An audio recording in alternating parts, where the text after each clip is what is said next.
हाँ तो बच्चों, आप सभी का स्वागत है क्लासेस में। आज हम शुरू करने जा रहे हैं सॉलिड स्टेट। ये हमारा पहला लेक्चर है सॉलिड स्टेट का।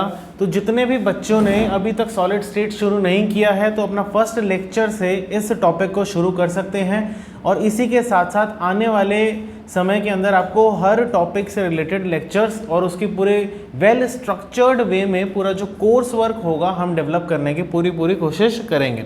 ठीक है बच्चों, तो आज हम स्टार्ट करेंगे सॉलिड स्टेट। चलिए बच्चों, सॉलिड स्टेट जैसा कि बच्चों नाम से ही क्लियर है, ये क्या चीज़ आपको सिग्निफाई करती है। सॉलिड स्टेट ये क्या है बच्चों? एक फिजिकल स्टेट है मैटर का। क्या है बच्चों? फिजिकल स्टेट है मैटर का। मैटर आप बचपन से पढ़ते आ रहे हो। मैटर क्या होता है बच्चों? Anything that occupies space and have मास। यही होता है बच्चों मैटर। हम बचपन से ये चीज पढ़ते आ रहे हैं। किसी भी वस्तु का, किसी भी ऐसी चीज का जो स्पेस ऑक्यूपाई करे या फिर उसका कुछ ना कुछ मास हो, उसको हम क्या बोलते हैं बच्चों? मैटर बोलते हैं। उसको हम क्या बोलते हैं? पदार्थ बोलते हैं। ठीक है बच्चों, चलिए आगे चलते हैं। इसी के बारे में बात करेंगे। ये जो हमारा मैटर होता है ना बच्चों, इसी की कुछ फिजिकल स्टेट्स होती हैं। हमारे पास 5 तरीके की फिजिकल स्टेट्स डिफाइंड होती हैं बच्चों, जिसके अंदर तो 3 जो मेजॉरिटी में हम बचपन से पढ़ते आ रहे हैं वो कौन सी होती है? स्टेट्स के बारे में बात करें, फिजिकल स्टेट्स जो होती हैं मैटर की, जो 3 फिजिकल स्टेट्स जो हम बचपन से पढ़ते आ रहे हैं बच्चों, वो कौन सी होती है? सॉलिड स्टेट, लिक्विड स्टेट या फिर गैसियस स्टेट। ये 3 तरीके की हमारी क्या होती है बच्चों? फिजिकल स्टेट होती है। मतलब कोई भी पदार्थ, उसकी फिजिकल फॉर्म क्या है, किस फॉर्म के अंदर वो प्रेजेंट है, सॉलिड फॉर्म में प्रेजेंट है, लिक्विड फॉर्म में प्रेजेंट है या गैस की फॉर्म में वो प्रेजेंट है। 2 अलग स्टेट ऑफ मैटर भी होते हैं, बोस आइंस्टाइन कंडेंसेट और प्लाज्मा, लेकिन वो उनके बारे में हम ज़्यादा बात नहीं करेंगे क्योंकि वो इतना एबंडेंट नहीं है जिसके बारे में बहुत ज़्यादा बात की जाए। बहुत ही छोटी छोटी चीज़ें हैं। अगर आपको समझना हो तो आने वाले समय में अगर कभी जेई नीट की क्लासेस होंगी या फिर कभी एनटीएससी की क्लासेस होंगी तो उसमें इनके बारे में डिस्कस किया जाएगा। अभी जो हमारा सीबीएसई पैटर्न में हमें जितनी ज़रूरत है, आज हम इन लेक्चर्स के अंदर हम उन्हीं चीज़ों के बारे में बात करेंगे। ठीक है बच्चों, तो आप देख सकते हो जो हमारा चैप्टर है सॉलिड स्टेट, वो किस चीज़ के ऊपर बेस्ड है? स्टेट ऑफ मैटर के ऊपर बेस्ड है। और इसकी जो 2 स्टेट्स होती हैं, लिक्विड स्टेट और गैसियस स्टेट, ये हम क्लास 11th में ही पढ़ चुके होते हैं। एक जो फिजिकल स्टेट हमारी बचती है दैट इज सॉलिड स्टेट, इसकी जो डिटेल्ड स्टडी होती है वो हम क्लास 12th के अंदर आके करते हैं। ठीक है बच्चों, अब यहाँ पर मैं एक चीज़ आपको कंफर्म करना चाहूँगा कि इन तीनों स्टेट ऑफ मैटर की जो स्टडी होती है वो अलग अलग की जाती है, और एक जगह पढ़े जाने वाले नियम कानून वो दूसरे फिजिकल स्टेट के ऊपर इतने अच्छे से लागू नहीं होते। जैसा कि बच्चों आप सभी ने गैसियस स्टेट के बारे में पिछले साल पढ़ा होगा। एक आइडियल गैस इक्वेशन होती है that is PV is equals to NRT, या फिर कुछ लॉज होते हैं हमारे गैस के, काइनेटिक थियरी होती है। तो ये जितनी भी चीज़ें होती हैं वो सिर्फ और सिर्फ किन के लिए एप्लीकेबल होती है बच्चों? गैसियस स्टेट के लिए एप्लीकेबल होती हैं, वो बाकी स्टेट के लिए एप्लीकेबल नहीं होती। इनकी जो केमिस्ट्री की स्टडी होती है वो अलग पैटर्न में होती है, और उनकी पार्टिकल्स की अरेंजमेंट की डिमांड के ऊपर ये बनाई जाती है। आई होप ये आपको बहुत अच्छे से समझ में आ गया होगा। तो अगर आपको किसी भी पार्टिकल को स्टडी करना है तो आपको पहले ये देखना पड़ेगा कि वो किस फिजिकल स्टेट में मौजूद है, और उसकी फिजिकल स्टेट को पहले स्टडी करना पड़ेगा। ठीक है बच्चों, अब यहाँ पर हम स्टार्ट करेंगे सवाल, इस चर्चा हम शुरू करेंगे इस बात से कि ये जो फिजिकल स्टेट होती हैं ये किन आधार के ऊपर अलग अलग की जाती हैं। क्या आधार रहता है कि कोई पर्टिकुलर स्टेट सॉलिड में एग्जिस्ट करती है, कोई लिक्विड में एग्जिस्ट करती हैं, या फिर कोई गैसियस के अंदर एग्जिस्ट करते हैं? आधार क्या होता है आखिरकार इनका? ठीक है बच्चों, चलो स्टार्ट करते हैं सॉलिड स्टेट, लिक्विड स्टेट और गैसियस स्टेट के बारे में। देखिए बच्चों, जो हमारे सॉलिड सब्सटेंस होते हैं, जैसा कि आप सभी जानते हो, इन सॉलिड सब्सटेंस के अंदर जो पार्टिकल्स होते हैं उनके बीच में जो फोर्स ऑफ अट्रैक्शन होता है वो बहुत ही स्ट्रांग होता है बच्चों। कैसा होता है फोर्स ऑफ अट्रैक्शन? बहुत ही स्ट्रांग होता है। जैसा कि हम जानते हैं पार्टिकल्स बहुत ही क्लोजली पैक्ड होते हैं, पास पास बिल्कुल चिपके हुए होते हैं। चाहे आप कोई भी सॉलिड सब्सटेंस उठाओ, अपनी टेबल, चेयर, पेन या जितनी भी चीज़ें, आपका डोर हो गया, आपकी आइज़ हो गई जो फ्रिज के अंदर जमती है, ये जितने भी सॉलिड सब्सटेंस होती हैं, इनकी जो खास बात होती है क्या होती है बच्चों, इनमें जो पार्टिकल की अरेंजमेंट होती है वो बहुत पास पास होती है और इन पार्टिकल्स के बीच में जो फोर्स ऑफ अट्रैक्शन होती है वो क्या होती है, बहुत ही स्ट्रॉन्ग होती है बच्चों। स्ट्रॉन्ग इंटरमोलिक्यूलर, इंटरमोलिक्यूलर का मतलब क्या हो गया बच्चों, दो मॉलिक्यूल्स के बीच की force of attraction. Strong intermolecular force of attraction. I hope ये पॉइंट बहुत अच्छे से समझ में आ गया होगा। जो चीज़ें जितनी ज़्यादा पास होती हैं उतना ही ज़्यादा उनके बीच में बॉन्डिंग बहुत अच्छी होती है। आप सभी के केस में भी ये चीज़ होती होगी, जो लोग आपके सबसे ज़्यादा पास होते हैं वही आपके बहुत अच्छे दोस्त बन पाते हैं, उनके बीच में अच्छी बॉन्डिंग होती है। और जिनसे जितना ज़्यादा डिस्टेंस बढ़ता चला जाता है वो कहीं ना कहीं जो अट्रैक्शन फोर्सेज होती हैं, अट्रैक्टिव फोर्सेज होती हैं, वो कम होने लग जाती हैं। तो हम कह सकते हैं कि जो सॉलिड स्टेट के सब्सटेंस होते हैं बच्चों, इनमें जो इंटरमोलिक्यूलर डिस्टेंस होता है वो बहुत ही कम होता है। Intermolecular distance is very low और यू कैन से नेग्लिजिबल होता है, नेग्लिजिबल होता है। अगर हम इसी पैटर्न में लिक्विड स्टेट और गैसियस स्टेट के बारे में अगर हम बात करें, तो जो इंटरमोलिकुलर फोर्स ऑफ अट्रैक्शन होता है बच्चों लिक्विड स्टेट के अंदर, वो सॉलिड स्टेट जितना स्ट्रांग नहीं होता और लेकिन गैसियस स्टेट जितना वीक भी नहीं होता। इन दोनों के बीच का इंटरमीडिएट वैल्यू इसमें देखने को मिलती है। ठीक है बच्चों, क्या रहता है यहां पे, moderate intermolecular force of attraction. I hope ये चीज़ क्लियर हो गई होगी। चलिए बच्चों, अगर हम बात करें इंटरमोलिकुलर डिस्टेंस की, तो यहाँ पर हम एक पॉइंट बहुत अच्छे से नोट कर सकते हैं।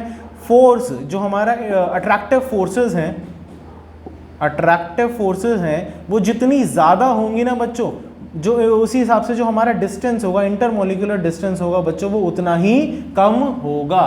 तो इस पॉइंट को आप बहुत अच्छे से ध्यान रख सकते हैं। ये एक जनरल पॉइंट है, कहीं पर भी यूज हो जाएगा। अट्रैक्टिव फोर्सेस जितनी ज़्यादा तो दो पार्टिकल के बीच में जो डिस्टेंस है उतना ही कम। तो अगर ये मॉडरेट फोर्स ऑफ अट्रैक्शन है तो कंपैरेटिवली कहीं ना कहीं जो इंटरमोलिकुलर डिस्टेंस होगा वो हाइयर होगा सॉलिड से और गैसियस स्टेट से क्या होगा, लोअर होगा। तो हम लिख सकते हैं यहाँ पे intermolecular distance is comparatively higher than solid substance। Solid substance से जो इंटरमोलिकुलर डिस्टेंस होता है वो बढ़ जाता है। ठीक है बच्चों, चलिए अब एक बार गैसियस स्टेट के बारे में भी बात कर लेते हैं। हम जानते हैं यहाँ पर जो पार्टिकल्स होते हैं वो बहुत पास पास अरेंज होते हैं और यहाँ पर जो पार्टिकल्स होते हैं उनके बीच में डिस्टेंस बहुत ज़्यादा होता है। पता ही नहीं होता कि एक पार्टिकल और दूसरा पार्टिकल कहाँ पर है। बहुत ही दूर दूर हमारे जो पार्टिकल्स होते हैं ये अरेंज होते हैं। जैसे कि आप रेगुलर लाइफ में देखोगे, जो आप ऑक्सीजन लेते हो वो गैसियस स्टेट के अंदर एग्जिस्ट करती है और ऑक्सीजन का एक पार्टिकल दूसरे पार्टिकल से बहुत ही ज़्यादा दूर होता है। दूर होने का मतलब क्या हो गया बच्चों, अट्रैक्टिव फोर्सेस बहुत ही कम होती हैं। तो हम लिख सकते हैं यहाँ पे weak intermolecular force of attraction. ठीक है बच्चों, चलिए आगे चलते हैं। अगर intermolecular force of attraction weak होगी तो डिस्टेंस क्या होगा बच्चों, ज्यादा होगा। हम कह सकते हैं डिस्टेंस क्या होगा बच्चों, यहां पे ज्यादा होगा। ठीक है, तो intermolecular distance is very high. ठीक है बच्चों, आई होप ये पॉइंट्स क्लियर हो गए होंगे। ये सारी चीज़ें आप बचपन से पढ़ते आ रहे हो, बट ये चैप्टर स्टार्ट करने का सबसे बेस्ट तरीका होता है जहां पर आपको ये चीज़ पता चले कि सॉलिड स्टेट, लिक्विड स्टेट और गैसियस स्टेट के अंदर डिफरेंस क्या है और क्यों इनकी केमिस्ट्री की जो स्टडीज़ होती हैं वो अलग अलग की जाती हैं। ठीक है बच्चों, चलिए कुछ बेसिक डिफरेंस और होते हैं, उनके बारे में भी हम चर्चा कर लेते हैं। देखिए बच्चों, जो सॉलिड स्टेट होते हैं उनकी जो शेप होती है और जो वॉल्यूम होती है वो क्या होती है बच्चों, फिक्स होती है। Fixed shape and volume. ठीक है बच्चों, लेकिन जो हमारे लिक्विड स्टेट्स होते हैं इनकी कोई फिक्स्ड शेप नहीं होती, जिस भी कंटेनर के अंदर हम डालते हैं वो उसकी शेप ले लेते हैं, नो फिक्स्ड शेप। जैसे कि हमारा पानी है, उसको ग्लास में डालोगे तो वो ग्लास की शेप ले लेगा, कंटेनर में डालोगे तो वो कंटेनर की शेप ले लेगा, बकेट के अंदर डालोगे तो वो बकेट की शेप ले लेगा। तो उनकी कोई फिक्स्ड शेप नहीं होती, नो फिक्स्ड शेप, बट उनका जो वॉल्यूम होता है वो फिक्स्ड होता है, but fixed volume. I hope ये चीज़ क्लियर हो गई होगी बच्चों। सिमिलरली जो गैसियस स्टेट्स के सब्सटेंस होते हैं, ना तो उनकी कोई शेप फिक्स होती, no fixed shape and no fixed volume, और ना ही उनका कोई वॉल्यूम फिक्स्ड होता, कुछ भी उनके केस में फिक्स्ड नहीं होता। ठीक है बच्चों।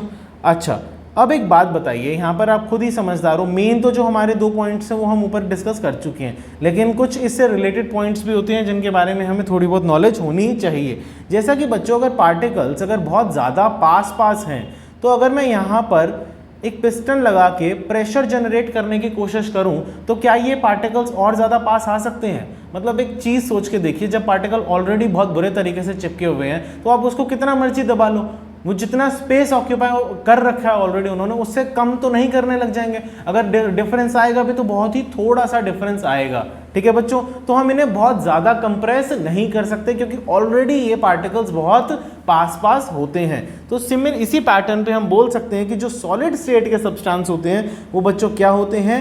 इनकम्प्रेसिबल होते हैं। क्या होते हैं बच्चों? इनकम्प्रेसिबल एंड रिजिड होते हैं, सख्त होते हैं, इनको कंप्रेस नहीं किया जा सकता। ठीक है बच्चों।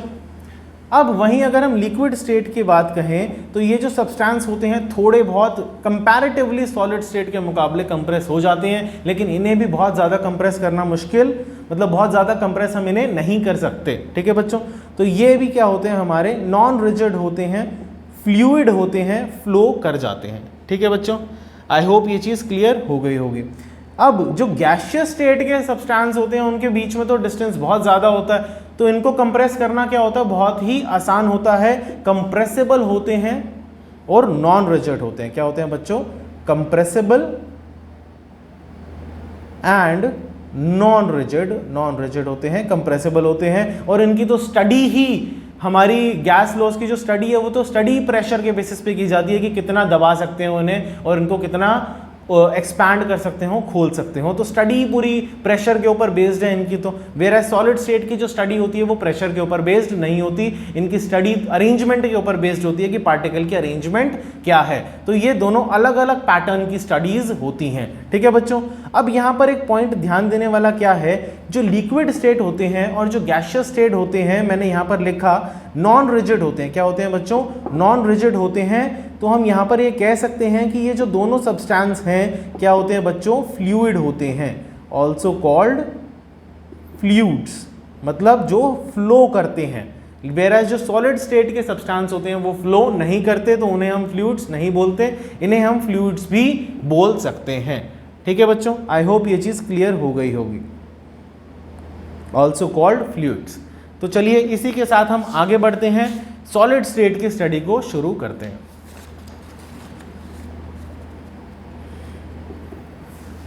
चलिए बच्चों, अब हम सॉलिड स्टेट के बारे में बात करेंगे। जो हमारे सॉलिड स्टेट के सब्सटेंस होते हैं बच्चों वो 2 तरीके के होते हैं। टाइप्स ऑफ सॉलिड की अगर मैं बात करूं तो ये 2 तरीके के होते हैं बच्चों। First one is your crystalline solid and second one is your amorphous solid. 2 तरीके के सब्सटेंस होते हैं बच्चों। First one is your crystalline and second one is your amorphous. जैसा कि मैंने आपको अभी पीछे बताया कि जो सॉलिड सब्सटेंस की स्टडी होती है वो पार्टिकल्स की अरेंजमेंट के बेसिस पर तय होती है, ना कि उनके कंप्रेशन के बेसिस पे, जैसा कि हम गैसियस स्टेट के अंदर करते आ रहे हैं क्लास 11th में। तो अगर मैं अरेंजमेंट की बात करूं तो ऐसे सॉलिड सब्सटेंस जिनकी अरेंजमेंट एक पैटर्न्ड वे में होती है, एक रेगुलर वे में होती है, एक यूनिफॉर्म वे में होती है, कोई भी सिनोनिम आप यूज कर सकते हो। जो रेगुलर वे में अरेंज्ड होते हैं जहां पर पार्टिकल, वो किस टाइप का सॉलिड बनाते हैं बच्चों? क्रिस्टलाइन टाइप का सॉलिड बनाते हैं। Regular arrangement of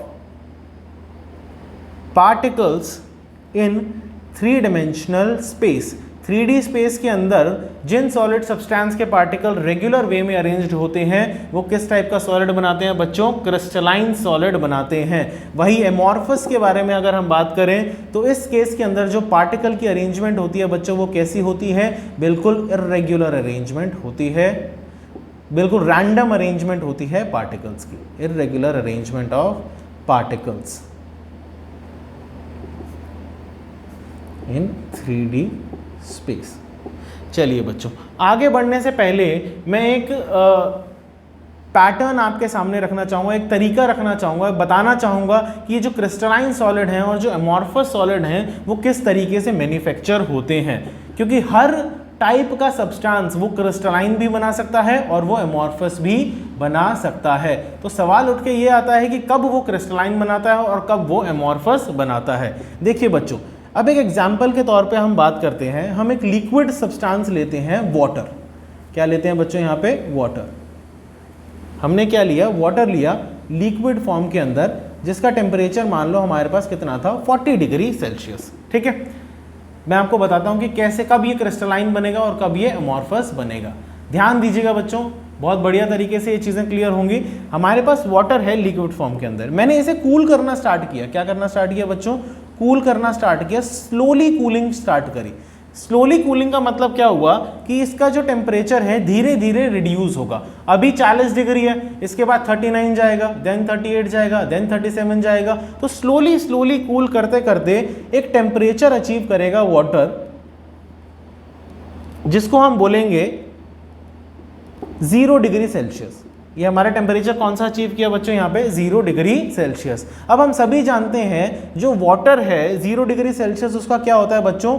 freezing point होता है। क्या होता है बच्चों? Freezing point. यानी कि अगर इसके फर्दर अगर मैं इसके टेम्परेचर को रिड्यूस करता हूँ, इसको कूलिंग करता हूँ, तो ये अपने जो हमारा लिक्विड फॉर्म है ये किस में कन्वर्ट हो जाता है? सॉलिड फॉर्म के अंदर कन्वर्ट हो जाता है। तो अगर मैं इसको फर्दर कूलिंग करूंगा, क्या करूंगा बच्चों? इसको फर्दर कूलिंग करूंगा तो हमारे पास क्या निकल के आएगा बच्चों?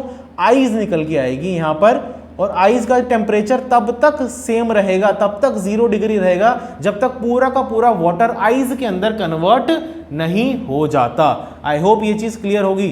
फ्रीजिंग पॉइंट बोले या फिर मेल्टिंग पॉइंट बोले, 0 डिग्री सेल्सियस पर वो तब तक कूल होता रहेगा जब तक पूरा का पूरा वाटर आइस के अंदर कन्वर्ट नहीं हो जाता। ठीक है बच्चों, तो ये पैटर्न के अंदर जब हम इसको मान लो अगर फर्दर कूलिंग करते हैं, फर्दर स्लो कूलिंग करते हैं, तो मान लो हमारे पास जो आइस है अब जो अचीव हुई वो उसका टेम्परेचर कितना था बच्चों? -40 डिग्री सेल्सियस। मैंने 4 स्टेप्स लिखे। अब यहाँ पर इस पैटर्न के अंदर जो इस स्टेप पे मुझे आइस मिली ना बच्चों, वो किस टाइप की सॉलिड होगी? वो होगी क्रिस्टलाइन सॉलिड। यानी कि मैंने स्लोली कूलिंग करके वाटर के पार्टिकल्स को इतना समय दिया कि वो अपने अरेंजमेंट को सही तरीके से मैनेज कर सकें, एक रेगुलर पैटर्न में अरेंज हो सकें। जैसा कि हम क्लासरूम में भी देखते हैं बच्चों, अगर क्लासरूम में बच्चों को 5 मिनट पहले ये चीज़ पता चल जाए कि कोई टीचर आ रहा है या फिर कोई दूसरा अथॉरिटेटिव पर्सन आ रहा है क्लासरूम के अंदर, तो वो अपने आप को, उनको प्रॉपर टाइम मिल जाता है अपने आप को अरेंज करने के लिए, अपने क्लास को सेटल डाउन करने के लिए। लेकिन अगर एकदम से कोई एंट्री कर जाए क्लास के अंदर तो आप क्या करते हो? हैफजेडली अरेंज कर लेते हो अपने आप को। मतलब अगर किसी की सीट पीछे वाले डेस्क पे है तो वो एकदम से फ्रंट डेस्क पे आके क्या होता है? बैठ जाता है। तो सिमिलरली हमारे सॉलिड सब्सटेंस में होता है बच्चों, जब ये 40 डिग्री सेल्सियस पे अगर मैं फास्ट कूलिंग करूं, मतलब मैं एकदम शॉक दे दूं इस सब्सटेंस को, और 40 से इसका टेम्परेचर क्या लिया हूं? सीधा -40 के आसपास लिया हूं। क्या लिया हूं बच्चों? फास्ट कूलिंग करके क्या लिया हूं? -40 के आसपास लिया हूं। तो जैसे ही मैं इतनी फास्ट कूलिंग करता हूं तो यहां पर जो पार्टिकल्स होते हैं उन्हें अरेंज होने के लिए टाइम नहीं मिलता। तो ऐसी स्थिति के अंदर जो तुम्हारे पास सॉलिड सब्सटेंस निकल के आता है बच्चों, वो किस टाइप का निकल के आता है? एमॉर्फस निकल के आता है। तो एमॉर्फस टाइप का जो सब्सटेंस होता है उसके अंदर जो पार्टिकल की अरेंजमेंट निकल के आती है वो बिल्कुल इर्रेगुलर निकल कर आती है।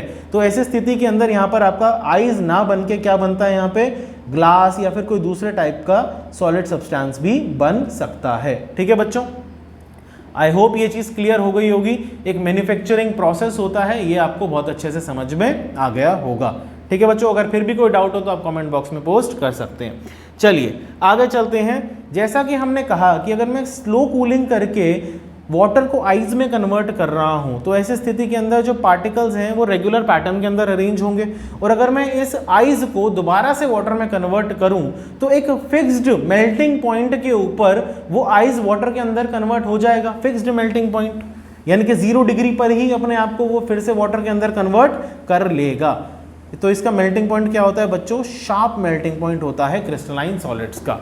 ठीक है बच्चों, चलिए आगे चलते हैं। अगर मैं इस टाइप का शॉक देता हूं 40 डिग्री से सीधा -40 डिग्री, बिल्कुल टाइम ही नहीं मिला पार्टिकल्स को अरेंज करने के लिए और फट से वो सॉलिड सब्सटेंस में कन्वर्ट होते हैं, तो ऐसी स्थिति के अंदर जो आपका मेल्टिंग पॉइंट आता है वो बहुत ही रफ मेल्टिंग पॉइंट आता है।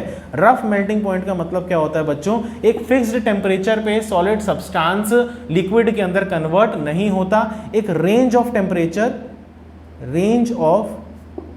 टेम्परेचर एग्जिस्ट करती है, रेंज ऑफ टेम्परेचर एग्जिस्ट करती है। यहां पर तो 0 डिग्री पे पूरा का पूरा आइस जो है वाटर के अंदर कन्वर्ट हो जाएगा, लेकिन इस केस के अंदर एमॉर्फस के अंदर क्या होगा बच्चों? 0 पर भी हमारा कन्वर्ट होगा लिक्विड सब्सटेंस के अंदर, 1 पर भी होगा, 2 पर भी होगा, 3 पर भी होगा, यानी कि टेम्परेचर राइज करता रहेगा और कन्वर्जन भी साथ साथ चलता रहेगा, यानी कि एक रेंज ऑफ मेल्टिंग पॉइंट इसमें देखने को मिलेगी। और यहाँ इसकी तरह नहीं है कि 0 पर ही पूरा का पूरा कन्वर्ट होगा एंड देन वाटर का टेम्परेचर राइज होगा, ऐसा नहीं होगा। ठीक है, तो एमॉर्फस टाइप के सॉलिड में जो मेल्टिंग पॉइंट रहता है बच्चों वो रफ रहता है। अब यहाँ पर हम देख सकते हैं कि अगर मेल्टिंग पॉइंट शार्प है तो हमारा जो डेल्टा एच फ्यूजन है यानी कि एंथैल्पी ऑफ फ्यूजन है वो भी क्या होगी?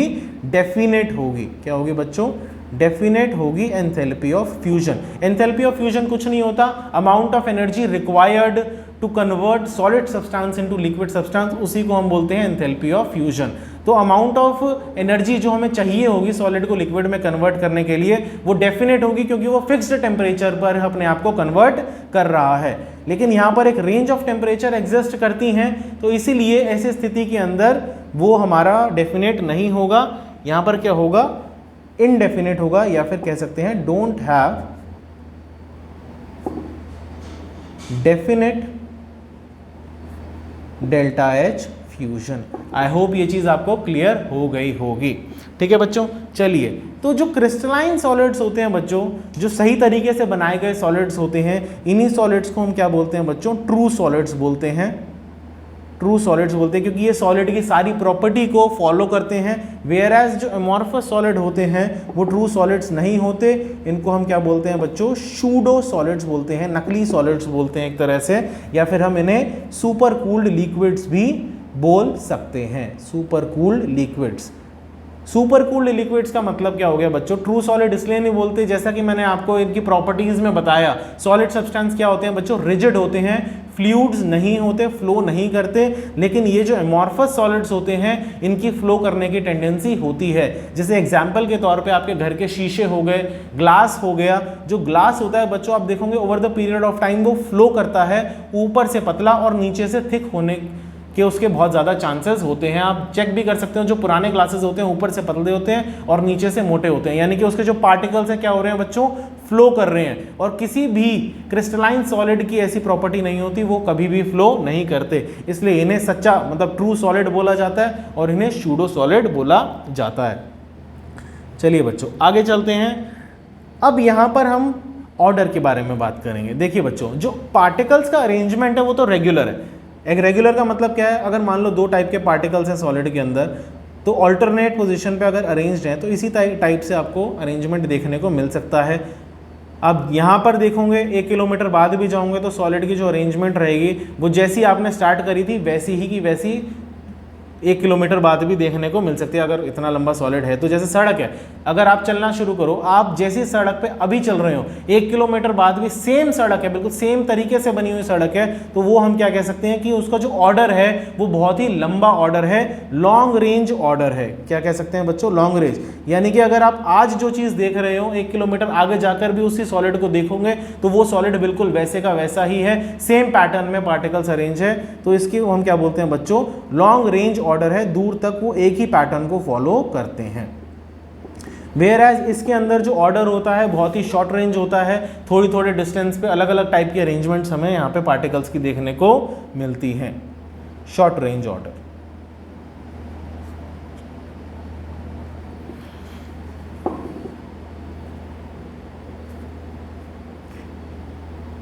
जैसे कि मैंने यहाँ पर एक क्रिस्टलाइन सॉलिड बनाया, तो आप देख सकते हो ये जो ऑर्डर रहेगा वो एक ही पैटर्न में रहेगा, और जितनी भी आगे तक आप चले जाओ एक ही पैटर्न में आपको ये ऑर्डर देखने को मिलेगा। तो अब इसके आगे जगह नहीं है तो मैं आगे इसके फर्दर कंटिन्यू नहीं कर रहा, आप देख सकते हो इस टाइप का सॉलिड। ठीक है बच्चों, चलिए आगे चलते हैं, लास्ट पॉइंट के बारे में बात करते हैं। इसमें देखिए बच्चों, हमारा जो क्रिस्टलाइन सॉलिड होता है वो बच्चों कैसा होता है, एनीसोट्रोपिक इन नेचर होता है। एनीसोट्रोपिक इन नेचर क्या होता है एनीसोट्रोपिक, अभी इसके बारे में बात करेंगे। अभी आप सिर्फ ये ध्यान रखिए ये क्या होता है हमारा एनीसोट्रोपिक इन नेचर, और हमारे जो एमॉर्फस सॉलिड होते हैं वो कैसे होते हैं बच्चों, आइसोट्रोपिक इन नेचर। कैसे होते हैं बच्चों, आइसोट्रोपिक इन नेचर। ठीक है, अब देखिए बच्चों एनीसोट्रोपिक किस बला का नाम है। एनीसोट्रोपिक के बारे में बात करते हैं बच्चों।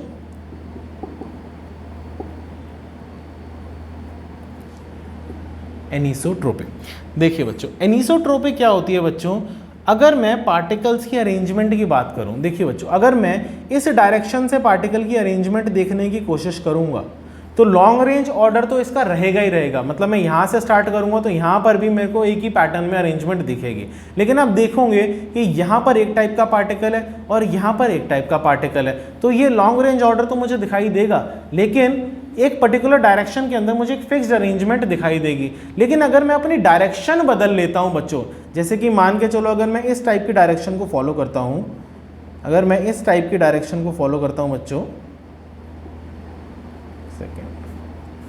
देखिए बच्चों अगर मैं इस टाइप की डायरेक्शन को फॉलो करता हूं तो आप देखोगे तो यहाँ पर ऑपोजिट साइड पे सेम पार्टिकल दिखाई देंगे, फिर ऑपोजिट साइड पे भी सेम पार्टिकल दिखाई देंगे, यहाँ पे ऑपोजिट साइड पे आपको सेम पार्टिकल दिखाई देंगे, एंड देन ऑपोजिट साइड पे आपको सेम पार्टिकल्स दिखाई देंगे। आप देख पा रहे हो जो अरेंजमेंट का पैटर्न है वो इस डायरेक्शन में अलग होगा और इस डायरेक्शन में आपको अलग पैटर्न देखने को मिल सकता है। इस डायरेक्शन में एक साइड पे सारे सेम पार्टिकल है, दूसरे साइड पे सारे सेम पार्टिकल है, लेकिन यहाँ पर आप देखोगे जो पार्टिकल का अरेंजमेंट है एक पर्टिकुलर साइड पे ऑल्टरनेट पैटर्न में अरेंज्ड है, कुछ ऐसा देन ऐसा देन ऐसा।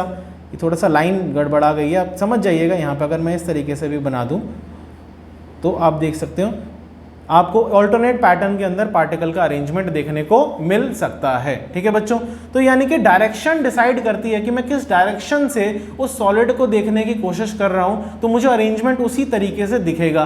और हर डायरेक्शन के अंदर आपको एक अलग अलग अरेंजमेंट देखने को मिल सकता है। एक्स एक्सेस से शायद आपको अलग अरेंजमेंट देखने को मिले, वाई एक्सेस से आपको अलग अरेंजमेंट देखने को मिले। चलिए आप इसी एक्सेस पे अगर आप अरेंजमेंट देखोगे तो आप देखिए ये अरेंजमेंट का जो पैटर्न है इस अरेंजमेंट के पैटर्न से क्या होगा बच्चों, बिल्कुल अलग होगा।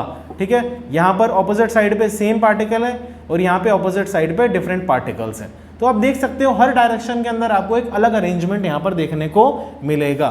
ठीक है बच्चों, तो इसी को हम क्या बोलते हैं, एनीसोट्रोपी, डिफरेंट अरेंजमेंट। इसके इफेक्ट्स क्या होते हैं अब इसके बारे में भी बात करेंगे। Different arrangement of particles in different direction, different arrangement of particles in different directions। अब सवाल उठ के आता है कि इससे फर्क क्या पड़ता है। बिल्कुल बहुत फर्क पड़ता है बच्चों इस चीज से। अगर पार्टिकल का अरेंजमेंट हर डायरेक्शन के अंदर अलग अलग होगा तो उस पर्टिकुलर सॉलिड सब्सटेंस की जो फिजिकल प्रॉपर्टीज होंगी वो आपको हर डायरेक्शन के अंदर एक अलग अलग वैल्यू देंगी। आप समझ रहे हो किन टाइप की फिजिकल प्रॉपर्टीज के बारे में बात करता हूं। देखिए बच्चों, due to which physical properties जैसे कि इलेक्ट्रिकल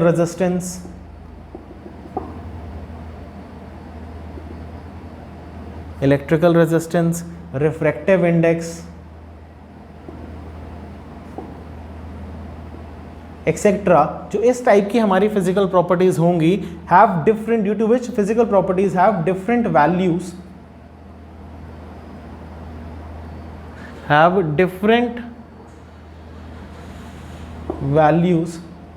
इन डिफरेंट डायरेक्शन। हर डायरेक्शन के अंदर आपको अलग अलग वैल्यूज देखने को मिल सकती हैं।